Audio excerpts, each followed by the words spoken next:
So hello friends, welcome to learn services. This is Ram Soni. आज हम discuss कर रहे हैं एमपीपीएससी 2023 के प्रीलिम्स के बारे में और साथ में एमपीपीएससी 2022 मेंस के बारे में डिस्कस करेंगे कि हमें क्या चीज़ें करना चाहिए इस समय, क्योंकि टाइम हमारे पास थोड़ा कम बच रहा है। और इसके अलावा सबसे इम्पॉर्टेंट ये है कि ठंडी का मौसम स्टार्ट हो गया, तो बेसिकली थोड़ा सा हल्का सा फीवर की समस्या भी पैदा हो रही है। तो इस चीज़ में हमें क्या करना चाहिए, कैसे हैंडल करना चाहिए चीज़ों को। वो देखिए, पहली बात तो ये है कि जब थोड़ा थोड़ा चैलेंजेस आते हैं तो उससे पैनिक नहीं होना चाहिए। बिकॉज अब ये सी बात है, जब एग्ज़ाम नज़दीक आने वाला होता है तो हमारे अंदर एनजाइटी हावी होती है। और कहते हैं ना, जब बहुत सारे माइंड में प्रेशर हो कि हमें ये भी करना है, ये भी करना है, ये भी पढ़ना है, वो भी पढ़ना है, तो ऐसी कंडीशन में आमतौर पर ऐसा होता है कि परफॉर्मेंस या हमारी जो एफिशिएंसी है काफ़ी डाउन हो जाती है। तो हमें इस चीज़ को थोड़ी ध्यान रखना है कि हमें बहुत सारे वर्कलोड अपने मन में नहीं रखना है कि हमें ये सब करना है एक साथ में। आप हल्का हल्का कंपार्टमेंटलाइज कर सकते हो। कंपार्टमेंटलाइज का मतलब ये कि आज मैं इतना करूँगा। तो अर्ली मॉर्निंग जब सुबह उठा करो आप, तो मन में एक हल्का सा एक प्लानिंग कर लिया करो, एक रफ प्लानिंग कर लिया करो कि आज मुझे इतना इतना करना है। तो और वो टारगेट बहुत बड़ा नहीं होना चाहिए। बहुत बड़ा टारगेट रखोगे तो दिक्कत होगी कि वो पूरा नहीं हो पाएगा। तो आपके अंदर जो विल पावर का डेवलपमेंट है, जैसे आप कोई चीज़ जब अचीव करते हो तो आपके अंदर एक अलग से हार्मोन्स जनरेट होते हैं, कॉन्फिडेंस बिल्डिंग आपके अंदर होती है। तो उसके लिए ज़रूरी है कि टारगेट थोड़ा सा छोटा रखो जिससे आप उसको आसानी से अचीव कर सको। And second thing is that time के साथ में आप उसको धीरे धीरे इम्प्रूव कर सकते हैं, अपने टारगेट को बड़ा कर सकते हैं।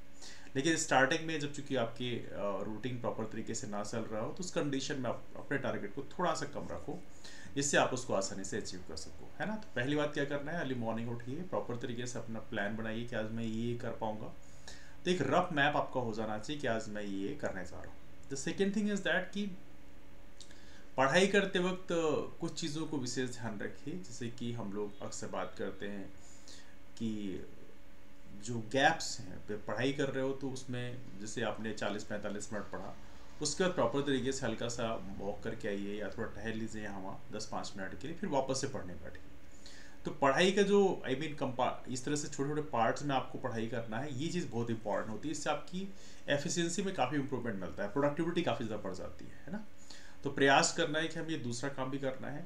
तीसरा सबसे इंपॉर्टेंट काम ये है कि जो पढ़ाई आप कर रहे हो, तो प्रयास करो कि जो सबसे इंपॉर्टेंट एरियाज हैं, जहाँ से क्वेश्चन की फ्रिक्वेंसी ज़्यादा होती है। जैसे कहते हैं ना कि कहते हैं आमतौर पर जो सक्सेसफुल कैंडिडेट्स होते हैं वो अपना बैगेज छोटा रखते हैं।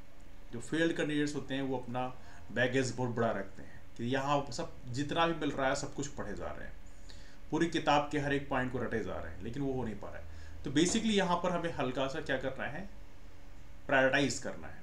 प्रायोरिटाइज क्या करना है, मोस्ट इंपॉर्टेंट जो चीज़ पता ही होना चाहिए उसको पहले पढ़ना है। कैसे पता चलेगा, प्रीवियस ईयर क्वेश्चन को बार बार देखिए, तो वहाँ पर कुछ चीज़ों के रिपीटेशन की पॉसिबिलिटी होती है। कुछ टॉपिक ऐसे होते हैं जो बार बार रिपीट होते हैं। जैसे यदि हम बात करें मध्य प्रदेश के केस में, लोक नृत्य हैं, लोक नाट्य हैं, लोक कला है, आमतौर पर रिपीट बार बार होता है। इसके अलावा जैसे हमारे जो साहित्य हैं, साहित्यकार हैं हमारे मध्य प्रदेश के, उसको बार बार रिपीटेशन मिलता है। तो ऐसे टॉपिक जो बार बार रिपीट होते हैं और जहाँ पे कन्फ्यूजन भी होता है, जैसे हम बात करें कि हमारे सिलेबस में गवर्नमेंट ऑफ इंडिया एक्ट 1935 है और इसके अलावा मोंटेगू चेम्सफोर्ड रिफॉर्म 1919 वाला है।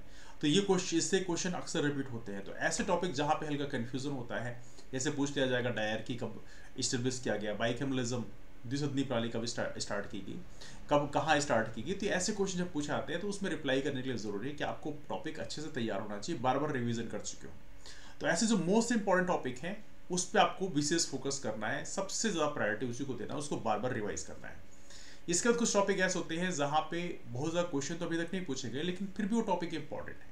जैसे हम बात करें कि लैंड रेवेन्यू सिस्टम है, जमींदारी, रैयतवारी, महलवारी, हो सकता है उससे ज़्यादा क्वेश्चन नहीं पूछेंगे, लेकिन फिर भी ऐसे टॉपिक कई बार पूछ ले आते हैं। तो टॉपिक इंपॉर्टेंट टॉपिक होते हैं। तो फिर इसके बाद ऐसे टॉपिक्स की जो श्रृंखला है उसको आप तैयार करिए, है ना। तो इस तरह से आपको प्रायोरिटाइज करके तैयार करना है। आपको ऐसे रफली बैठ नहीं जाना है कि हाँ चलो ठीक है, किताब उठाई एक तरफ से दूसरे लास्ट स्टार्ट किया है और अंत तक पहुंचना है। आपको इस तरह से प्रायोरिटाइज करके यदि आप पढ़ाई करोगे तो वहाँ पे परफॉर्मेंस बेहतर करने के चांसेस ज़्यादा होंगे। तो ऐसी कुछ 2-3 चीज़ों को अपने प्रिपरेशन के दौरान जरूर ध्यान रखिएगा, एंड आई एम श्योर कि आप बढ़िया तरीके से परफॉर्म करेंगे और आप अपने टारगेट को अचीव भी कर पाएंगे। तो wish you all the best for exams. That's all for now. मुलाकात करते हैं फिर, तब तक के लिए bye bye, take care, have wonderful day, keep up forward and take care. That's all, thank you.